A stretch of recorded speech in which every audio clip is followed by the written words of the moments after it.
Coucou tout le monde, c'est Laure, et j'espère que vous allez bien. Aujourd'hui on se retrouve pour une vidéo qui est sur la princesse Diana. Donc c'est parti.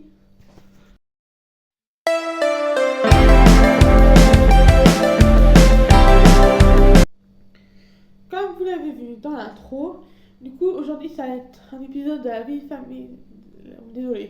la vie des familles royales du monde. Épisode je sais plus combien. C'est toujours sera marqué dans le titre. Je crois que c'est épisode 12. Donc voilà. Et du coup là c'est sur Diana Spencer, donc tout simplement c'est parti.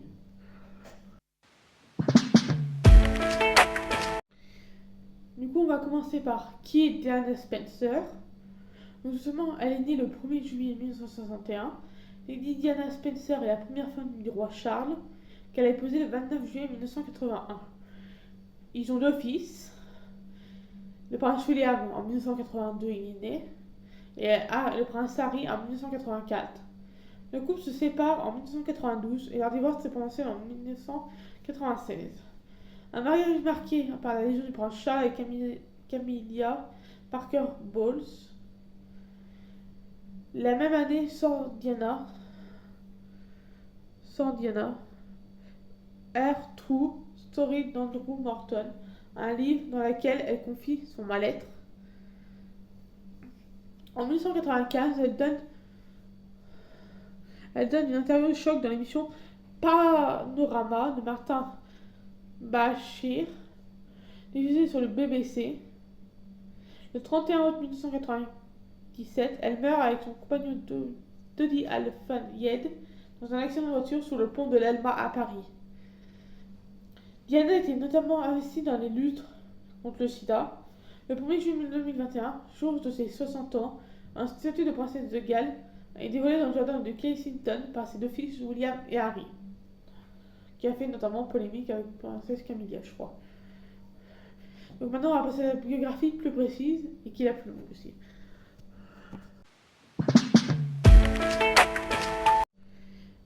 Donc, biographie plus précise. Après avoir eu deux filles et un garçon, hélas mort-né, John et France Spencer, elle serait tout un nouvel héritier, un mâle qui serait transmis un jour titre et plupart des biens familiaux. Leur déception étant plus immense lorsque Diana ouvre les yeux sur le monde le 1er juillet 1966 à Park House.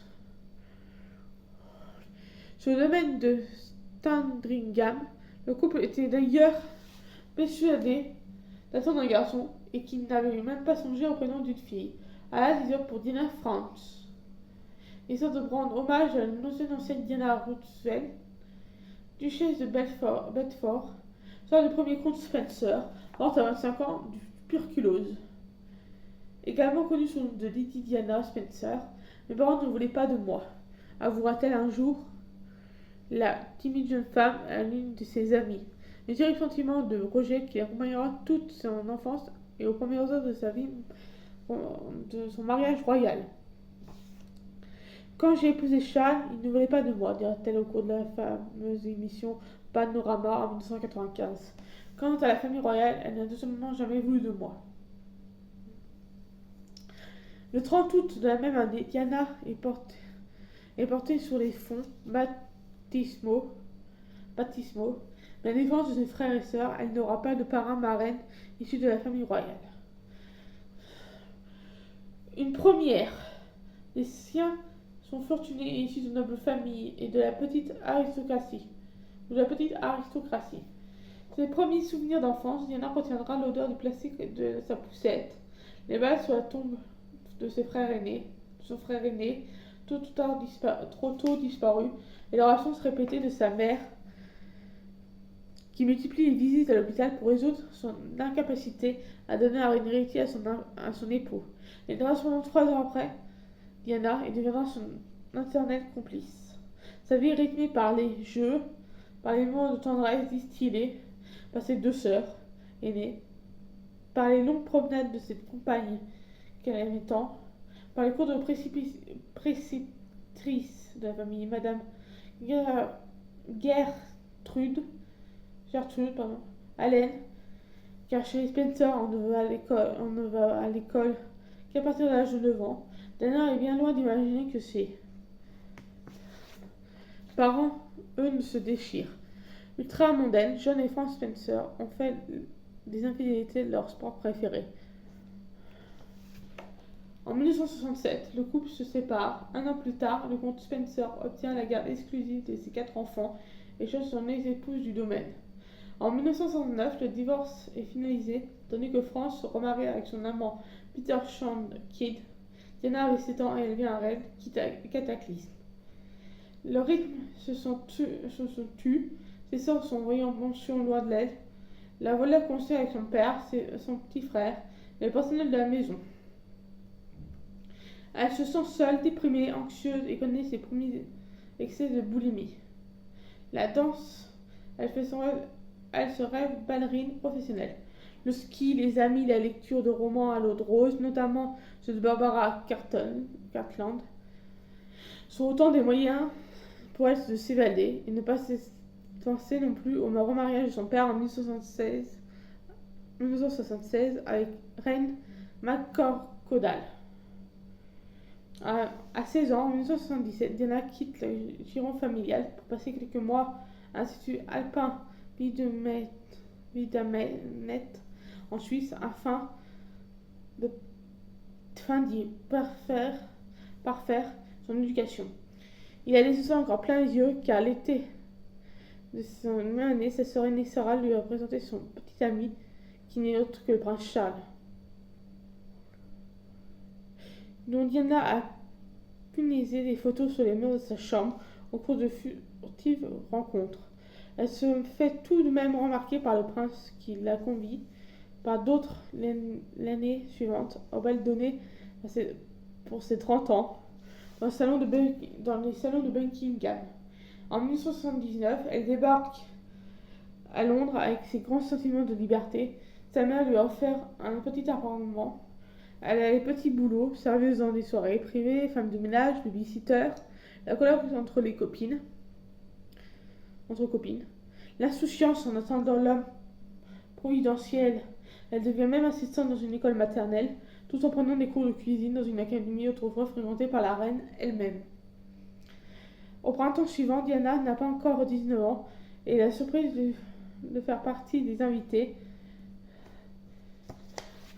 du prince Charles à la représentation de Requiem de Verdi au Royal Albert Hall. Puis tout s'accélère. La voilà conviée partout. Soirée, week-end, dîner où elle croisera régulièrement l'héritier du trône qui ne sont pas laissés indifférents. La fin d'année se profile. Quand Diana est entendue au château de Balmoral pour un petit raout familial.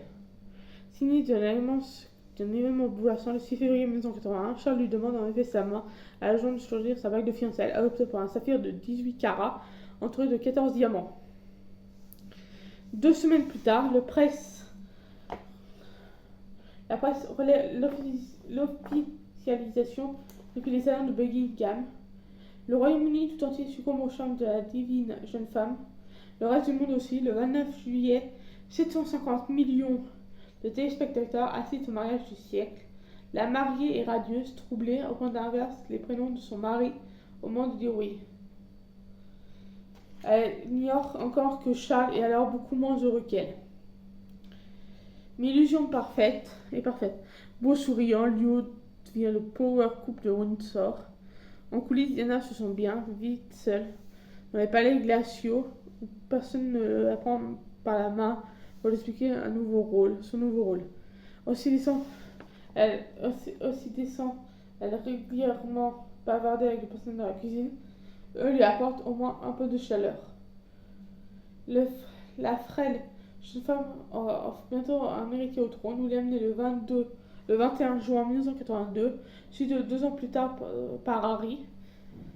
Diana est cette mère louve, possessive, complice, enjouée, mais aussi cette princesse que plébiscite toute une nation. On l'aime car elle est proche du peuple, concernée par les souffrances des uns et des autres. À l'Est, dans n'importe quelle situation, Diana se bat contre le sida, les mal-aimés, les déshérités, et un sacré dans les sens dans la communication. Désolé. En apparence, le prince Charles se rejoint sa meilleure énergie dans l'ombre, il la jalouse. tout autant qu'il la trompe depuis plusieurs années.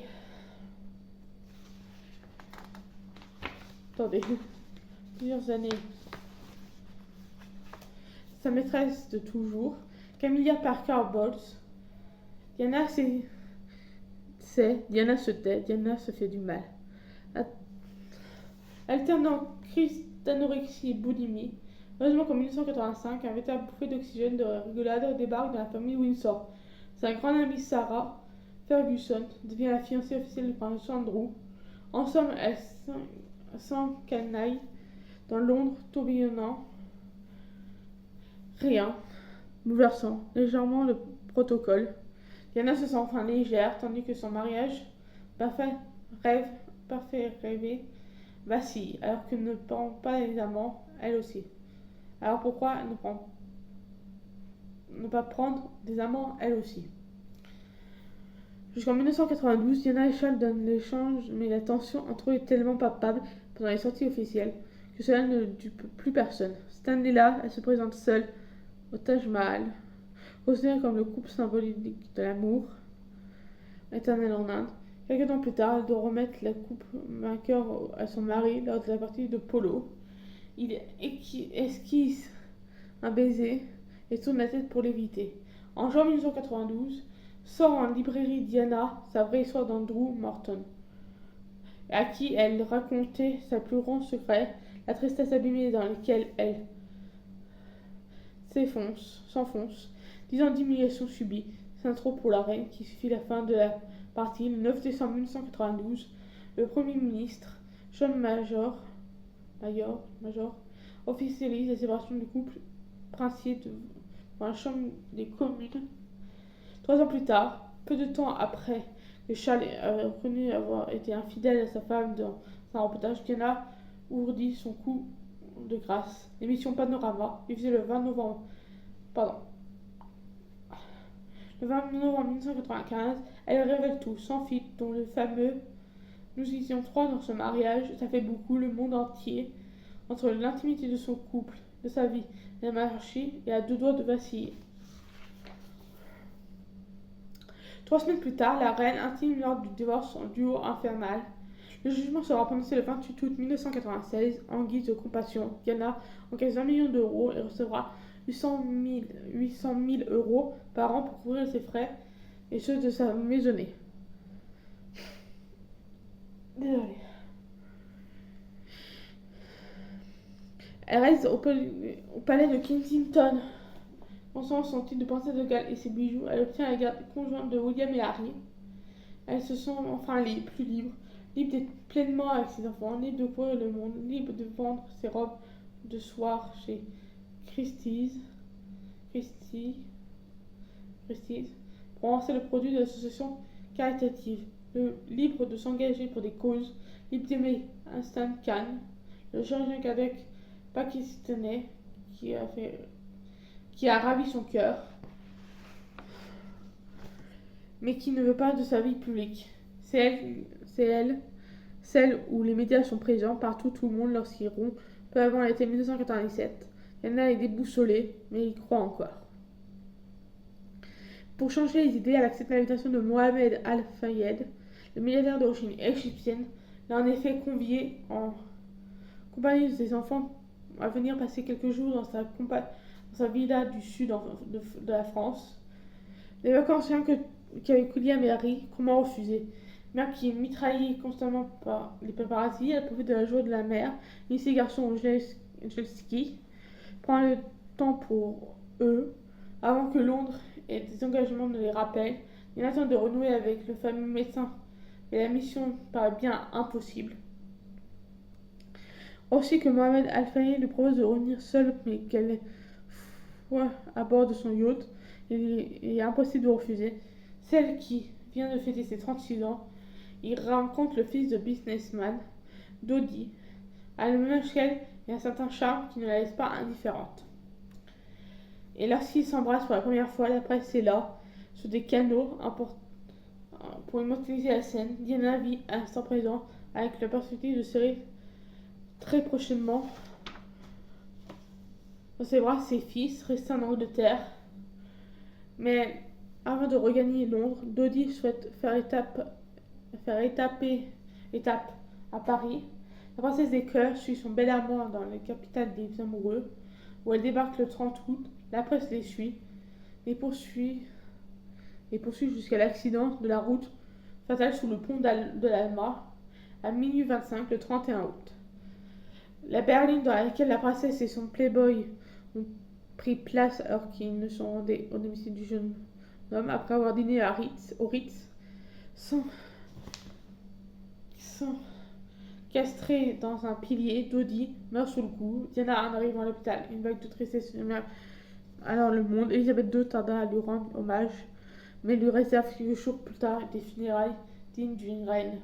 Le vide est immense, surtout pour ses deux fils, contraints de ne pas pleurer au moment de dire au revoir à cette mère chérie. Goodbye, English Rose.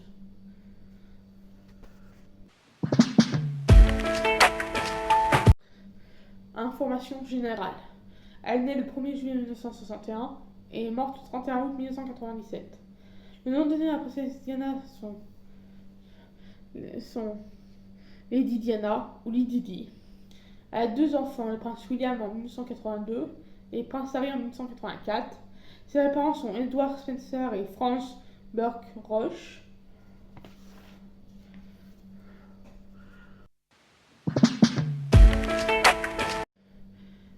Résumé. Diana Spencer est généralement surnommée Lady Di, est née le 1er juillet 1966 et morte le 31 août 1997. Elle a deux fils, le prince William et le prince Harry. Elle fut la première femme du roi Charles. Le couple n'étant plus heureux ensemble et ayant beaucoup de divergences, ils décident de se séparer le 28 août 1996. Et c'est elle-même qui ordonne le divorce, mais malheureusement Lady décède un an plus tard à Paris. Si vous voulez plus d'infos, n'hésitez pas à aller voir le site de Point de Vue, qui est en barre d'infos d'ailleurs. N'hésitez pas.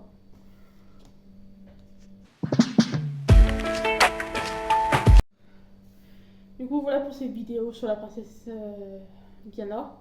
J'espère qu'elle vous aura plu. Je sais que j'ai beaucoup lu sur mes feuilles, mais tout simplement parce que là, il y avait beaucoup d'infos à donner. Donc c'est vrai que je ferais mieux lire. Je vous ai regardé comme de temps en temps pour faire un peu de contact. Mais autrement, voilà quoi. J'espère que ça vous aura plu. Toutes les infos sont en barre d'infos. Je vous mettrai aussi le résumé en barre d'infos si vous voulez. Et le site de Point de Vue. Et du coup, j'espère que cette vidéo vous aura plu. N'hésitez pas à mettre un pouce bleu, à vous abonner et à mettre un commentaire. Je vous dis pas dans une prochaine vidéo. Au revoir.